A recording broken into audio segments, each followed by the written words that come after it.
Creative Babble. Hey, Mr. Abagnale, I'm doing a podcast covering the event. This is audio from my interview with Frank Abagnale in Las Vegas. The interview only lasted around 2 minutes, but boy oh boy, he packed a lot into those 2 minutes. If you watch the video, which I posted on YouTube and TikTok, the con man calmly answers all of my questions.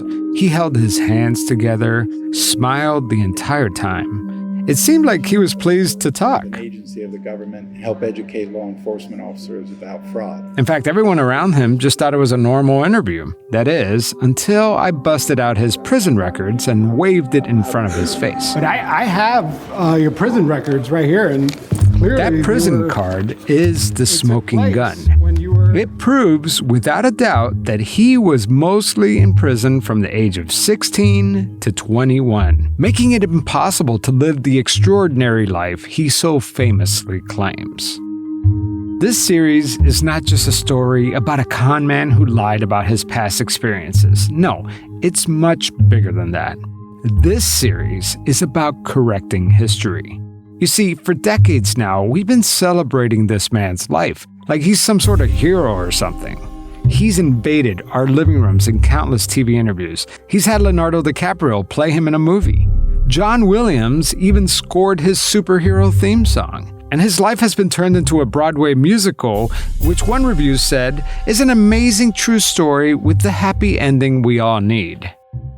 But it turns out that America's favorite con man is really just another petty thief who's never really repaid all the money he stole. But if we zoom out, this is the story of the spread of misinformation, where politicians and other grifters have taken a page out of the Abagnale playbook and learned that if you repeat multiple lies over and over again, most people won't question it. And guess what? You could actually get away with it. Frank claims that he evaded the FBI for 5 years. They couldn't catch him, even if they tried. Sure, he admits he finally got arrested, but in his version of the story, he came out a hero working undercover for the FBI. I may not believe his account, but I do think he won in the end. The guy's in his mid-70s, lives in a multi-million-dollar island home, earns a preschool teacher's salary every time he takes the stage and gives a speech. I mean, he made it. And besides his alleged victims, no one seems to question his success. He fooled us all. And he would have gotten away with it too, if it weren't for this meddling kid and his scrappy friend from Belfast. The Irish guy, by the way, is Alan Logan, the author of The Greatest Hoax on Earth. Together, we're on a mission to set the record straight so that when you ask someone if they know who Frank Abagnale is, instead of, it was based on a true story, maybe they'll tell you that it was all made up. Abagnale may have been on the run for the last 50 to 40 years, getting away with the biggest lie of them all, but guess what? We caught him.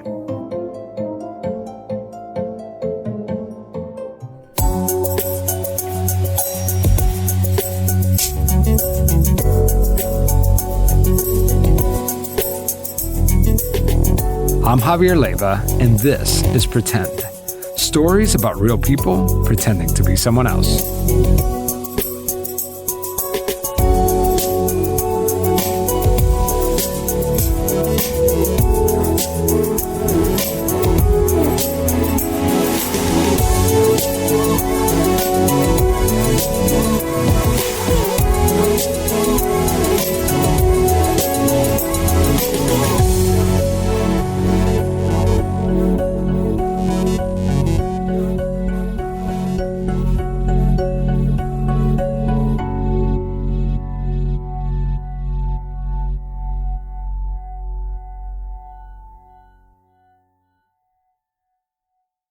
Hey, Mr. Abagnale, I'm doing a podcast covering the event. I'm going to play the ambush interview in its entirety.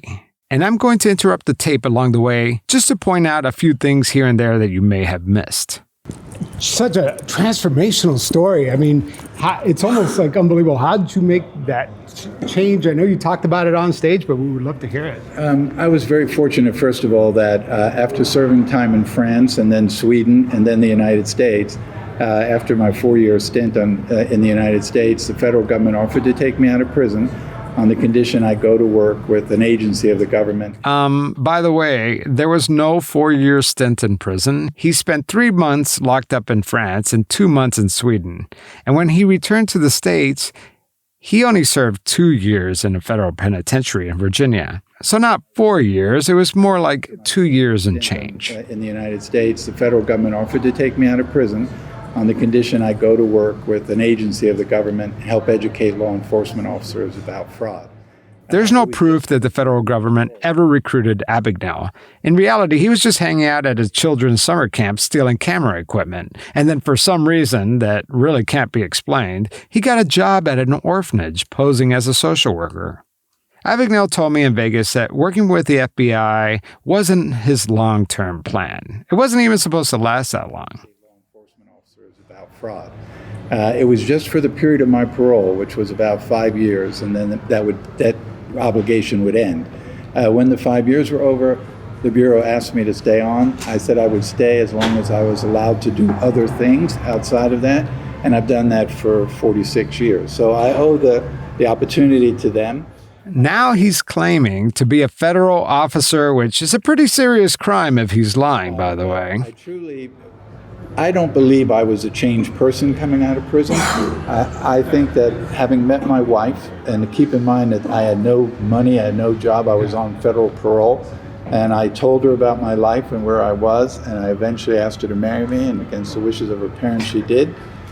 She gave me 3 wonderful sons, 7 grandchildren, and that's really what changed my life. It was all about that. Okay, the time for pleasantries has passed. It's time for some hardball questions. One more. Yes. So for 6 years, you evaded the FBI, pretending to be a pilot, a doctor, a professor. But how were you able to do that if you were like sitting in prison the whole time? Oh, snap. I don't think he has a canned response for this one. Like that scene in the other Spielberg film, Indiana Jones. His friendly smile melted right off his bones. No, maybe not that dramatic. When this was all, I went to prison for all those things. Going to work with the FBI was after I came out of prison. But I have your prison records right here, and clearly it took place when you were supposedly doing all these adventures. Came over a period of time, not predicted in the movie. It had nothing to do. I didn't write the book. I didn't make the movie. It didn't have anything to do with the play. Those are people's views of what I did or didn't do at that time. You heard right. He had nothing to do with the musical, even though he was at the premiere. And he had nothing to do with the movie, even though he claims he lived with Leonardo DiCaprio for an extended period of time. Oh, by the way, remind me to post that audio later. It's hysterical. And get this. He had nothing to do with the book. The book, his own autobiography that the publisher Penguin Random House describes as the best-selling true story of the world's most sought-after con man. A true story. So if Frank Abagnale didn't write his own autobiography, then who the hell did? It turns out that Abagnale is pinning the responsibility of writing his book to his co-author, Stan Redding, claiming Redding exaggerated some things. Here's a statement posted on Frank Abagnale's website. Quote, I was interviewed by the co-writer only about 4 times. I believe he did a great job of telling the story, but he also over-dramatized and exaggerated some of the story. That was his style and what the editor wanted. He always reminded me that he was just telling a story and not writing my biography. Unquote. Yeah. But of course, I have this soundbite from 1993 of Frank Abagnale claiming that he was the author. I, of course, back in 1980, wrote a book called Catch Me If You Can. The book sold 1 million copies in hardback, never leaving Time magazine's bestseller list for 15 months. So which is it? Did he or did he not write the book? It's all very confusing. Of course, we know this is BS because we have plenty of video and audio of him bragging about his escapades years before and after the book was published. There's To Tell the Truth, The Johnny Carson Show, and his talks at Google. I could go on. So who is Stan Redding, the co-author of Catch Me If You Can? Redding was a veteran reporter for the Houston Chronicle magazine. Redding wrote a profile piece on Abagnale in 1977, 3 years before Catch Me If You Can ever hit the bookshelves. Let me tell you, the magazine feature on Abagnale was lazy reporting at its best. Redding spewed Abagnale's lies about being a pilot, a doctor, an attorney, a professor, without ever fact-checking to see if any of it was true. Whether he knew it or not, Redding basically helped Abagnale architect the myth. But let's not forget, months earlier, Abagnale was telling these same stories on national television, so I personally don't buy the idea that Redding made this whole thing up. Abagnale is just using him as a scapegoat, but I also don't think that Abagnale constructed this hoax all on his own. The question is, who helped him? Let's go back to Vegas. I only had a few minutes to get my questions out. I didn't do at that time. And you said you never heard any of the little guys. Did you ever repay the Parks or Mark Zinder for his money or anything like that? Mark Zinder was a former employee of mine who I fired 40 years ago. He went to and paid a ghostwriter to write a book. I guess he has hard feelings about that. He didn't answer my question. Did he ever repay Paula Parks' parents for stealing from their checkbook or skimming money from Paula's little brother's wallet, who was working at a grocery store and didn't even have much money to begin with? Paula Parks told me that her family never saw a red cent from Abagnale. Did he forget? Did it slip his mind? What about his booking agent, Mark Zinder, who almost went under when Abagnale left him high and dry? Or JR, his ex-girlfriend, who he left bankrupt with all his debt? Or the Swedish family who he stole from? We can go on. You know, Abagnale famously claims that he repaid all his victims. Here's that very inconvenient 1993 video again. A couple of years ago, I took $2.5 million out of my company's profits, and I returned every single penny of it to every airline, hotel, bank, and person that ever lost a dime 15 years earlier. Today, not one soul is out any money from any of the crimes that I committed in my youth. Not one soul. But Paula Parks, Mark Zinder, JR, his ex-girlfriend, and every other victim I've spoken to are still waiting for their money. Maybe the check got lost in the mail. Back to my Vegas interview with Abagnale. The situation was getting tense. I got the feeling that I needed to wrap things up before things got ugly. One of the guys in his entourage tapped Frank on his back and started pulling him away. I hope that I'm judged on what I've done with my life, not what I did with my life 50 years ago. Well, I appreciate it. I appreciate it. Take care. Sure. Bye. I had other questions. Why were you hanging around a kid's summer camp and an orphanage?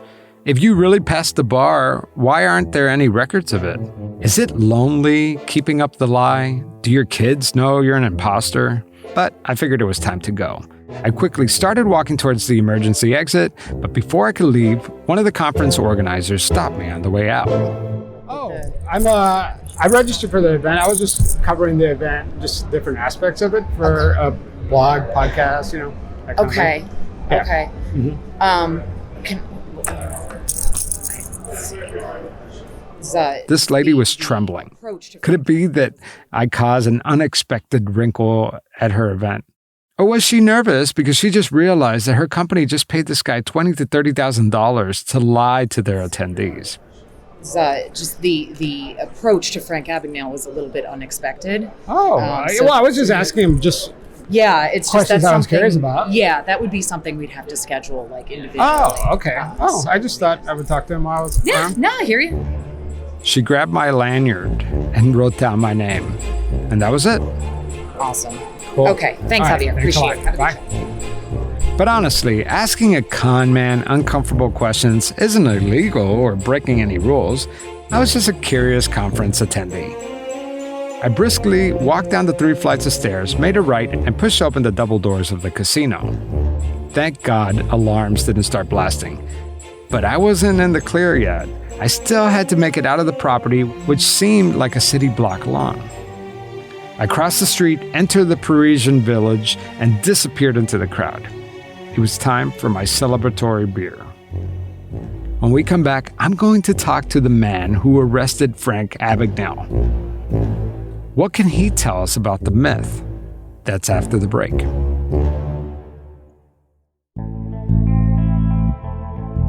There are so many tall tales about Frank Abagnale's life that it's almost impossible to keep up.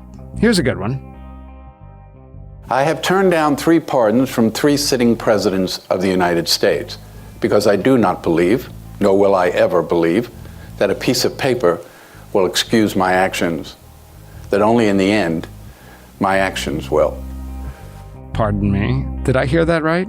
He had 3 presidents offer him a pardon? Oh, really? Who? He never really does say. By the time I was 21, Interpol in Paris classified me as a master thief. There are only 108 criminals who have ever been given that classification in the world since 1902. Today, there are only 6 living, and I'm one of them, and at the time I was the youngest master thief in the world when I was 21. Today I'm 34 years old and still the youngest master thief in the world. By the way, there's no such list. The funniest feedback I've received so far on the series is, so you're telling me that this con man is lying? Yeah, I know, right? But it's important that we talk about this because this guy isn't a master thief. He's a master manipulator who's contributing to the misinformation that is currently unraveling our democracy. People like Abagnale distort the truth and as a result create 2 versions of reality. If we can't hold people accountable for lying, then we might as well just hang it up. Here's Jerry Williams, a retired FBI agent, helping me untangle this mess. The other thing that I always was skeptical about was his claim of being the youngest person on the most wanted list. Because as a spokesperson for the FBI, and I did that for 5 years, I know how hard it is to get on the FBI's most wanted list. I mean, agents fight, and really campaign to get their subjects on the most wanted list because it's a big deal. And the reasons that people are put on the most wanted list are because they pose a threat to society. And so we want to get them captured as soon as possible. But Frank's situation doesn't fall under either of those. I wish, if it was true or not true, that there would be somebody from the FBI who would let us know. A lot of people have just kind of blindly gone along with his story. And that is probably the most baffling part of this whole story for me. And still today, I mean, I feel like Alan Logan and I have unearthed a lot of documents that prove that he's a fraud. But the only remaining mystery to me is that the FBI, I've contacted them. They have yet to confirm nor deny that Frank Abagnale has ever worked for them. And if he's never worked for them, like we suspect he hasn't, they should just say it, right? But they're not. The other day, I'm sitting on the couch and I get a message from an active FBI agent, okay, who's thanking me for putting the story out. He says, this guy is a fraud. And he told me that his boss at the FBI was thinking about hiring Frank Abagnale to speak at an upcoming event. And this guy's like, no, this guy's a fraud. Check out this podcast. So there's still agents. There are agents in the FBI right now that still buy into his myth, the mythology of Frank Abagnale. And I don't understand why. Like, the reason is because FBI agents are people too. And so we're just like the rest of the public who saw the movie and have seen him on as an ambassador for AARP. He's their fraud ambassador. Was at some point one of the hosts of their podcast. About that, speaking of AARP, I reached out to them to find out if Frank Abagnale is still an ambassador to the organization, and I have yet to receive an official response.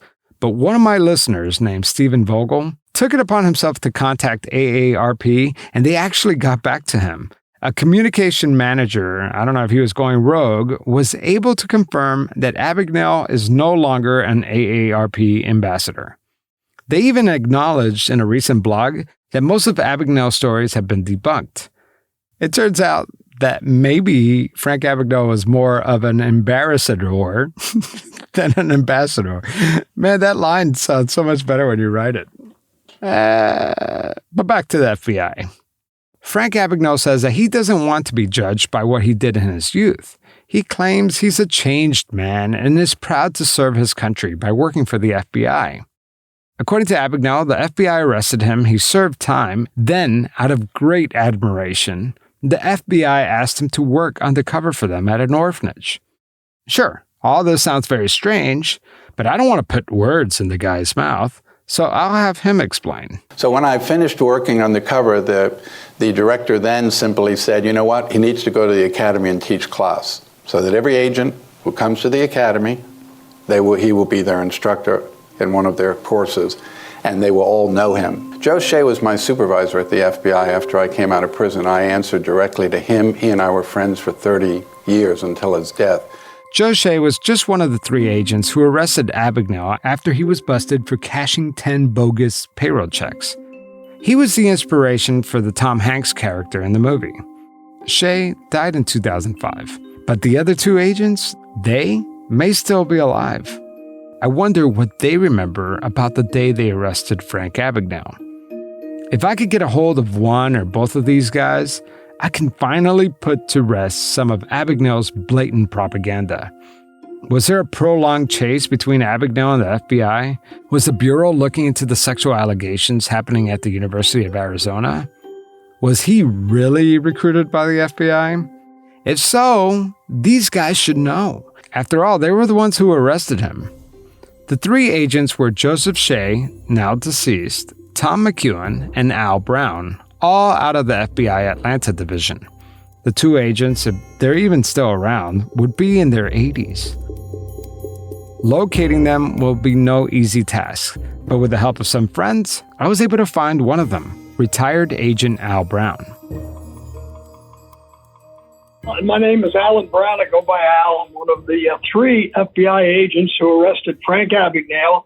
Not only was Al Brown one of the agents who arrested Abagnale, he was the one who physically slapped the cuffs on him. This could be huge. The first time I called Al Brown, he wanted to clear it by the FBI first. The reason I was a little hesitant to talk with you before I heard from pre-pub, they may say, hey, I can't even talk with you without their knowledge and approval, and without Frank's knowledge and approval. Because I also got to stop in for Frank Abagnale, make sure he has no objection to my talking about him. Whoa. Clear it by Frank? After that, I stopped the recorder like he requested, and we agreed to circle back after he cleared it by the FBI and Frank Abagnale. Why in the world would a former FBI agent have to clear it by the criminal that he arrested? I was floored. What a disappointment. I'm sure I'll never hear back from him again. Frank Abagnale is never going to approve this interview. And the other agent, Tom McEwen, I reached out to him and he says that he's having some health problems and doesn't really remember much about the arrest. Oh well, I tried. Gotta move on. Honestly, I can't remember if I mentioned this on the podcast yet or not, but did you know that Frank Abagnale's son is a real FBI agent? Yeah, I thought that was just another made-up lie too. But this part is actually fact. His oldest son, Scott Abagnale, actually has a badge and a gun. Pretty impressive. I wonder what Scott thinks of his father's claims. So I've taught at the academy now for well over 35 years. I taught my son when he went through the academy, 3 generations of agents. Does Scott walk around the FBI office with his head hanging low, dying of embarrassment? Or does his dad in fact teach every agent that walks through the academy? What does Scott Abagnale really think of his father's past? Does he too believe these outrageous stories? Surely not, right? Also, I wonder when he first learned about his father's capers. Frank Abagnale actually spoke about this in the Charleston Home and Design magazine. He said when his oldest son, Scott, turned 10, he handed him a copy of the book Catch Me If You Can and asked him to read it. He told the boy, quote, "Don't ask me any questions until you finish it," unquote. After his son, Scott, read the book, Frank asked him, quote, "Do you understand that I am the person in the book? That I did those things? Do you understand what I do today?" Unquote. And that was it. My son looked at me as his dad, unquote. Wait, I thought he told me in Vegas that he didn't write the book. But anyway, Let's hear from Scott Abagnale. This audio is from an episode of the AARP podcast, The Perfect Scam. If you recall, the organization named Frank Abagnale an AARP ambassador. And at one point, Frank was even the co-host of the podcast, The Perfect Scam. Welcome back to AARP's The Perfect Scam. I'm Julie Getz, and with me today is, of course, our AARP ambassador and fraud expert, Frank Abagnale. Frank, it's always so good to see you. Great to be with you, Julie. Thank you. In 2020, The Perfect Scam featured an episode with Frank and his son, Scott. Let's take a listen. We also have a special guest, someone that you know quite well, right? Yes. That's your son, Scott, who is the unit chief of the FBI's Crisis Negotiations Unit. The episode focused on virtual kidnappings. Fascinating topic. Scott, welcome. It's good to have you on the show. Thank you very much, Julie. My pleasure. Scott, before we dive into the details of how the FBI handles kidnappings in the U.S. and abroad, can you please share a bit about your background? How long have you been working for the FBI? I've been with the FBI for a little over 14 years now, and prior to that, I was an attorney. I was always interested in working for the FBI, and so when I had the opportunity, I was more than willing to take it. Towards the end of the episode, the host asked Scott about his relationship with his father. Well, it really is a pleasure to have you both here in the studio with us today. It's certainly a very unique and special episode, as it's the first time you've ever worked together. Have you guys ever wanted to work together? It'd be neat if we had a reason to, I suppose, but we haven't. We really haven't. This is, the first time we've even done an interview together about a shared topic we have expertise in. Well, I know our listeners would love to learn more about you both. Scott, when did you first learn about your father's past, and how did he explain it to you? It was probably about 10, I think, when I first started hearing about it. And I heard about it from kids at school, actually. Well, honestly, kids were being really disrespectful about it. It was basically like getting teased in the schoolyard. In the scheme of things, that never really impacted me. I've never thought I had anything to be ashamed of, nor did my dad, given what all he went through to get to where he was at the point I was a 10-year-old. So you came home from school. Did you talk to your dad about it? What did he say? Oh, yeah. No, he always sat me down and explained where it was coming from. It was very matter of fact. The host then asked Scott about the time his father took him to the FBI Academy when he was 12 years old. And, I had been interested in law enforcement like a lot of kids are. Frank, is this how you remember it? Yeah, he told me that, he said, Dad, that's what I'd like to be, as an FBI agent. I explained to him it was very difficult. Back then, the FBI was taking 1 in every 10,000 applicants. And of course, I always was aware of my background, and I thought to myself, the FBI could look at this in two ways. They could say, well, his dad's done a lot for us, maybe we should look at his son. Or the FBI could say, no, I don't want his son to be an FBI agent. But of course, that's not the way it works. It's always. Or maybe the FBI would look at it a third way. Gee, I have this talented, bright potential agent, but his dad is going around telling people he's a federal agent. There is nothing that's happened in my life, and there will be nothing that will happen in my life that was greater than seeing my son become an FBI agent, or more amazing that someone from my background would bring a child into the world and that child turn around and become an FBI agent. And, I've had the opportunity to teach at the Academy for almost 4 decades. I've taught 2 generations of agents. I taught Scott's class when he went through the Academy. He taught his own son. Are you guys hearing this? Yeah, I can tell you're very, very proud. How does it make you feel to hear your dad talk about you like this? It's obviously really makes you feel good. It also never stops being embarrassing. Very embarrassing. Frank, you taught Scott's class at the FBI Academy. Tell me what that was like to have Scott in the classroom. Well, what was interesting is at first I got a call from Scott that said, I've been asked if I had a problem with you teaching my class. Oh. And I said, well, do you? And he said, no, I told him that wasn't a problem. And then I got a call saying if I had a problem teaching the class that Scott was in, and I said, no, I don't have a problem doing that. I don't know about you, but I am thoroughly confused. I have to think that Scott Abagnale is an honest dude. I don't know him, but I owe him the benefit of the doubt. Why won't he say something, anything? Blink twice if your dad is lying. But maybe he knows what's up and is just playing along. Until we know conclusively, we'll just have to continue hearing speeches like this. When I went to the FBI 41 years ago, I worked undercover for a long period of time. Then I went into the field and dealt with counterfeits and forgeries, embezzlement, financial crimes. In the last 20 years, I've dealt with only cyber-related crimes. So I spend most of my time with breaches. I have worked every breach back to TJ Maxx 15 years ago. So does Frank Abagnale really work for the FBI? I want to say he doesn't, but I really don't know. I don't think he does. I just can't prove it. My fact checker, Kate, reached out to the FBI with a simple yes or no question. Frank Abagnale told the Star Tribune in Minneapolis that he is an ethics instructor at the FBI Academy. Is this true? Yes or no? The FBI Media Relations Department immediately responded with a promise to get back to us. Finally, we'll know once and for all if Frank Abagnale Jr. works for the FBI. We waited weeks without a proper response, and honestly, I was getting the feeling that they might be ghosting us. But weeks later, completely out of the blue, the FBI responds to Kate. They said, "Hi, Kate. Do you have a telephone I could call you on?" Whoa.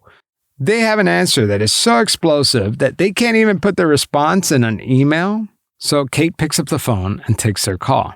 They basically said, quote, "This all comes down to semantics." Semantics? Either he's on the payroll or he's not. Denise Ballou from the FBI press office said that training division did confirm that Frank Abagnale has been a guest speaker, but she couldn't say how many times. Could be once, could be hundreds of times. He's been a speaker, meaning he's spoken, he's relayed information, therefore he instructed, but he isn't an instructor. You see, it's all semantics. And also, the FBI can't confirm what Abagnale said in interviews, or that the reporter took what he said the right way, so she can't confirm third or fourth party information. When asked if Frank Abagnale ever received a paycheck, the press officer said, quote, "I don't think the FBI would ever say if someone got a paycheck. That would need to go through the ethics and payroll department."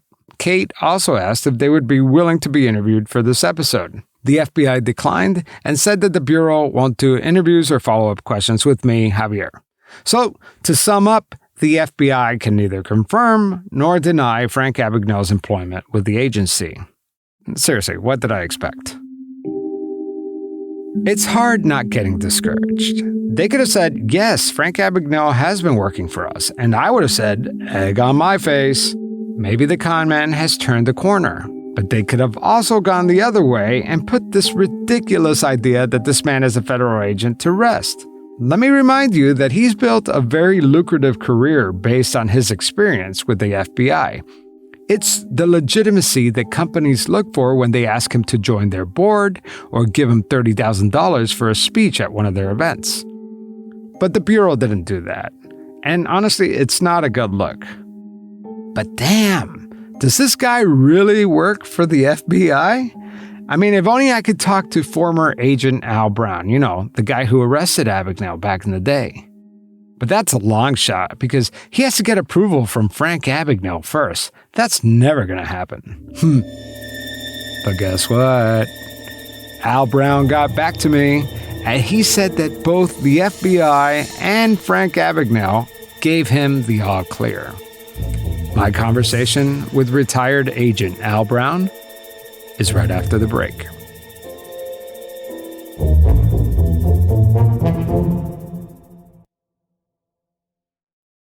I scored an interview with the arresting FBI agent. Al Brown has never spoken to the media about this before. He has the potential of blowing this case wide open. You were the guy who slapped the handcuffs on Frank Abagnale. I mean, what was that day like? Yeah. Well, there were three of us, three agents. The senior agent to me was Joe Shea. And of course, his part was played by Tom Hanks in the movie Catch Me If You Can. And then we had a new agent from Atlanta that came out to help us on the arrest, Tom McEwen. And I was a second office agent. We covered the area in Smyrna, Georgia, where Frank Abagnale was staying at a hotel called the Squire Inn. But, before you get too excited, some of you may remember the 1986 two-hour primetime special called The Mysteries of Al Capone's Vaults is hosted by Geraldo Rivera. 30 million Americans glued to their television sets watched as Geraldo Rivera and an excavation crew cracked open a sealed-off underground room at the Lexington Hotel in Chicago. Hello again, everyone, and welcome to the old Lexington Hotel, where 60 years ago, during the height of the Roaring '20s and Prohibition, this once lavish building belonged or was the headquarters for the notorious gangster Al Capone. Directly beneath me. What was behind the wall? Could there be a treasure? Dead bodies? You really can't appreciate the amount of hype surrounding this event. Finally, after 2 hours of waiting, the dynamite finally went off. And when the vault was finally opened, the only thing found inside was a bunch of dirt and empty bottles.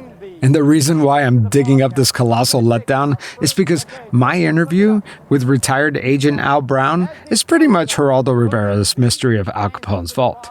I anticipated this big game-changer interview, but instead it turns out to be a pile of rubble. Here's why. Okay, guys, let's do it. Much like Capone's vault, Al Brown's arrest of Frank Abagnale was pretty uneventful. I'll let Al Brown explain. The communication said, hey, Frank Abagnale is staying, according to our information, he's staying at the Squire Inn in Smyrna, Georgia. Go get him. So it was just a routine white-collar arrest for us at the time. You know, he was not notorious, not known, and certainly not armed and dangerous. He was what we referred to as a white-collar criminal. That's basically it. Al Brown wasn't chasing Frank Abagnale for years, months, not even weeks. He basically got a call from the New York field office. They said, hey, go pick up this con man who's staying in a motel down in Georgia. And that was it. And that's what he did. The chase lasted as long as Geraldo Rivera's commercial break of his Al Capone Vault special. Womp, womp. But forget the Abagnale case. I wanted to know why this former agent needed to get approval from Frank Abagnale. And what did Abagnale say when he asked for permission? Hey, you know, last time we spoke, you said that you wanted to do the interview, but you had to kind of check first. Well, yeah, I wanted to get the green light approval from FBI pre-publication people. And I thought also I would check with Frank Abagnale to make sure he didn't have any objections. And I called him and his office approved my speaking with you. For pre-pub, FBI stated that due to the notoriety of the case and the extensive amount of public awareness, they had no objection to my interviewing with you. But any views and opinions are those of mine only and not that of any government agency. And then I'd like to say also for your information, Javier, that anything I say, any comments about Frank Abagnale will be only those about which I personally, have personal knowledge of, and there would be no conjectures on my part. That's it. Yeah. And that's all we want to talk about. What I want to cover here is, like you said, the facts. I want to make sure that I just want to cover exactly what you experienced, the actual arrest, because that's a big deal. Only want the facts. Now that we got that out of the way, I asked Brown to explain what happened the day of the arrest. Well, the motel was just a Squire Inn. It's a fairly large motel, but in his closet was hanging his Pan American uniform with the three stripes. I put the cuffs on him, and it was just a routine arrest. Took him to the Cobb County Jail in Marietta because they hold federal prisoners for us. And that was it. It was just a routine arrest. And what did you know? Did you know any details about the check fraud or the crimes that he had committed? As a matter of fact, no, we did not, because as I stated earlier, he certainly wasn't famous or notorious at the time. There was no movie done, and that came sometime later. So all we knew is the background that New York furnished us. We do know that the New York office was looking into Abagnale's whereabouts, but the feds contacted Paul Hosen after the incident where Abagnale was accused of performing physicals on young University of Arizona co-eds. And he was also wanted for those bad payroll checks just 3 months prior. It's a tall order to ask Al Brown about a case that happened more than 40 years ago and that really had no significance. I mean, he simply got a call, drove over to a motel, and arrested a small-time swindler, and probably went to lunch afterwards. It was pretty uneventful. The most surprising thing about the whole interview is the fact that Al Brown actually buys into Frank Abagnale's mythology. Listen to this. I don't recall the detail on it. Right. I'm sure they gave us some basic detail that he was a con artist and he passed checks all over the world, that he flew jump seat with Pan Am, that he impersonated different people, including a doctor and a lawyer. I've asked Al Brown to listen to my reporting, to read Alan Logan's book, The Greatest Hoax on Earth, or to simply look at the Frank Abagnale Wikipedia page. The facts are in plain sight, but yet he doesn't want to believe. And part of me gets that. At first, I didn't want to believe. If Frank Abagnale's story is true, then surely Al Brown would remember going after a con artist who stole $2.5 million. That's a lot of money back then. $2.5 million is worth $24 million today. Well, I mean, I would imagine that if they told you the dollar amount, one of these will jump at you, right? Because he says that it was $2.5 million in bad checks, but in reality, it was only 1,500. So what was it, closer to 1,500 or was it closer to $2.5 million? Well, again, I don't have personal knowledge because I didn't see them. I wasn't with him. But from what I knew and what I learned and what I read later, it was a whole lot more than $1,500 and he did it all over the world. So, again, I don't have the exact numbers. I can't give you the numbers, but I'd be willing to bet it's a substantial amount of money. But honestly, the only facts that Al Brown knows without conjecture is that he arrested Frank Abagnale. That's it. The rest of the details have been contaminated throughout the years with a pervasive story we've all been led to believe. When asked if Abagnale works for the FBI, here's what Al Brown had to say. He definitely has lectured at the FBI Academy to new agents. That I can tell you. Yeah. He does that pro bono. I saw somewhere where somebody said he was an undercover agent. I've never heard that before at all, and he certainly has never told me that. Never made any statements like that. Well, let's talk about that. Let's go back to the FBI things. You've mentioned that he's made claims that he's worked undercover, but I mean, according to Frank Abagnale, I could pull like quote after quote after quote. He says that after you guys arrested him, you respected his work as a criminal so much that the FBI recruited him right out of prison to work for the FBI. And he's been working for the FBI, according to him, for the last 43, 45 years. How much of that is true? I have no personal knowledge as to what period the Bureau so-called recruited him. I don't know that they recruited him because he's not been on the payroll that I'm aware of. But so I can't tell you when he started or what the situation was, but I do know that he lectures, and he still does as far as I know, on a number of occasions at the FBI Academy, new agents in Quantico about, cyber, the stuff that he's fully aware of and how to avoid and trying to teach them how to handle some of these white collar crimes. As far as I know, he's not on the payroll and does not charge for this service.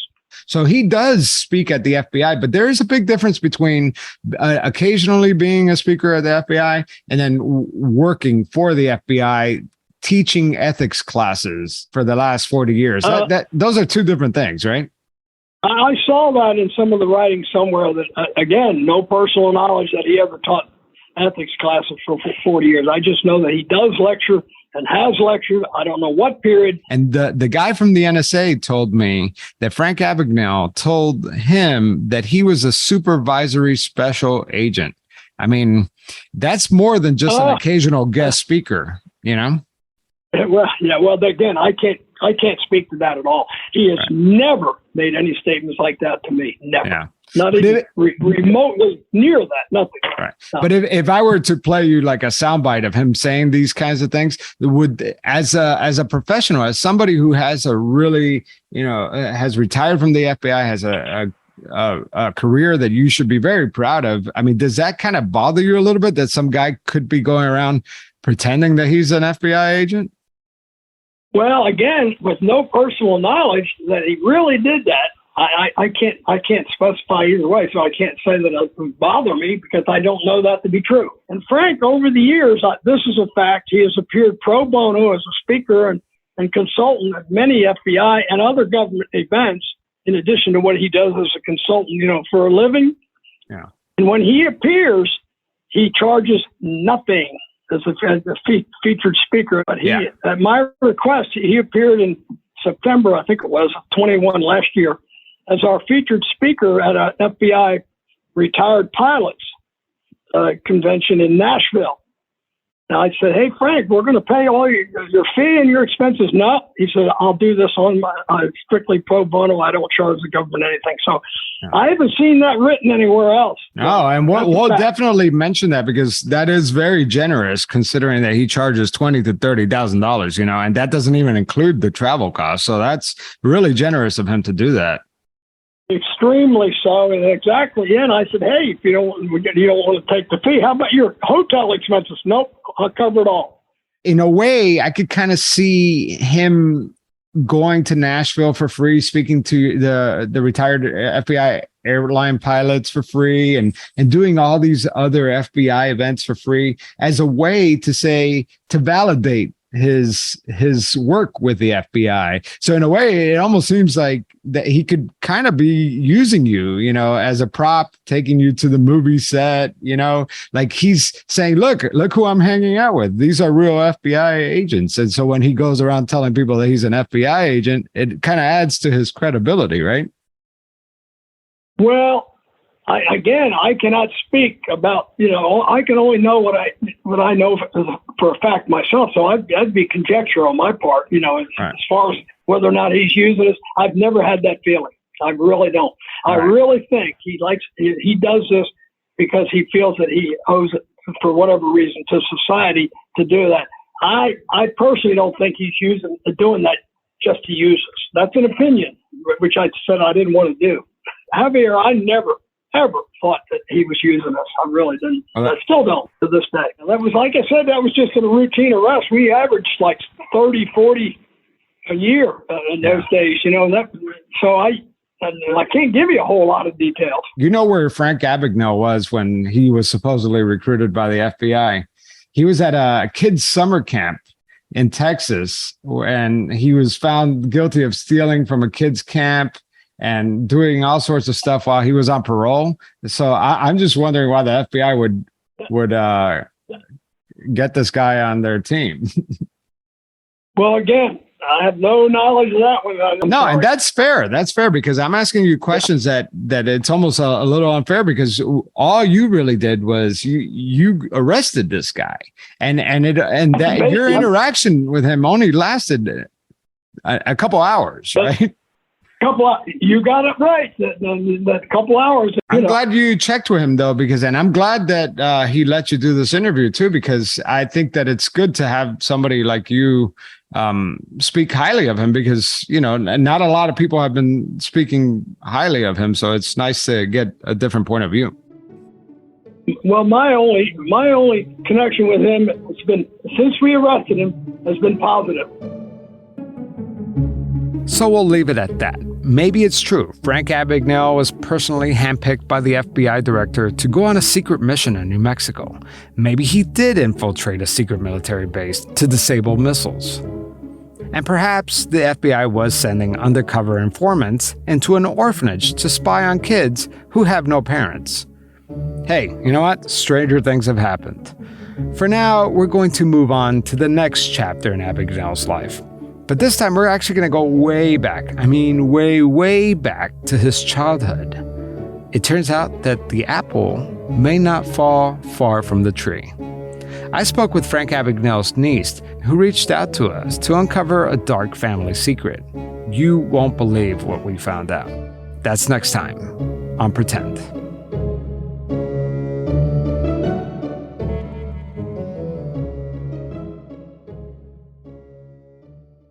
All right, that was episode 6. Episode 7 is coming real soon. And as soon as it is ready, I'm going to drop it on Patreon.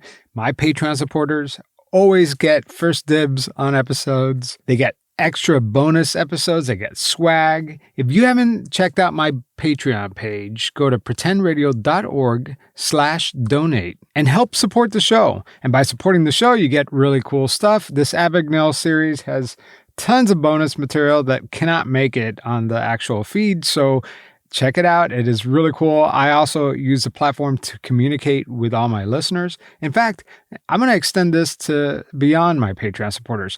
If you have some thoughts about this story, which I am sure you have plenty of thoughts, send me a voice memo at javier@pretendradio.org and I'll play it during the last episode. I promise, I want to hear from you, and I'm sure we're all thinking the same thing. And did you know that on September 12th, which by the time this airs, it would have already passed, but Xavier University is hosting Heroes of Professional Ethics Lecture. Now, out of all the ethical experts out there, who do you think that they chose to be their guest speaker? Yep, you guessed it. Frank Abagnale Jr. Now, having Frank Abagnale speak at a professional ethics lecture is like having Genghis Khan teach an anger management class. I am just dumbstruck. Anyway, we got a lot more to cover. I am so grateful for everyone who's listening.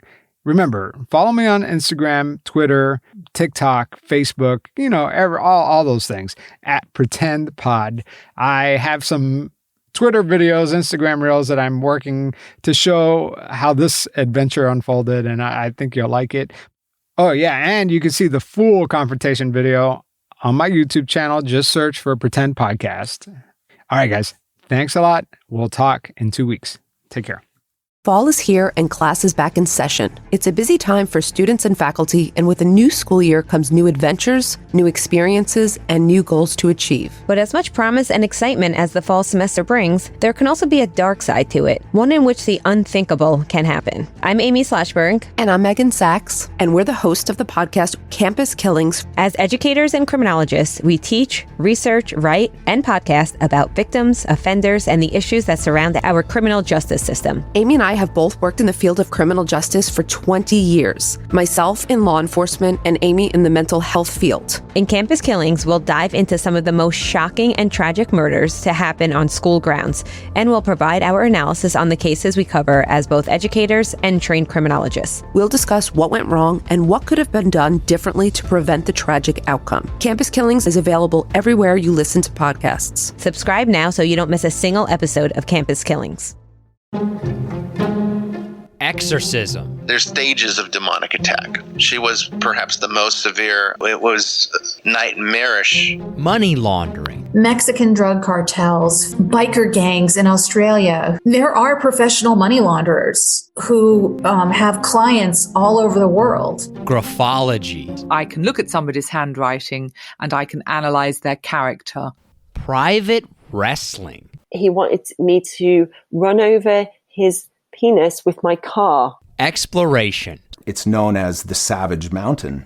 In comparison to Everest, Everest kind of feels like Disneyland. Every week on Profoundly Pointless, we explore something new, showcasing a side of life you may never have even heard of. Listen to Profoundly Pointless wherever you listen to podcasts. And that's wherever you listen, not wherever we don't know where they are. Creative Babble.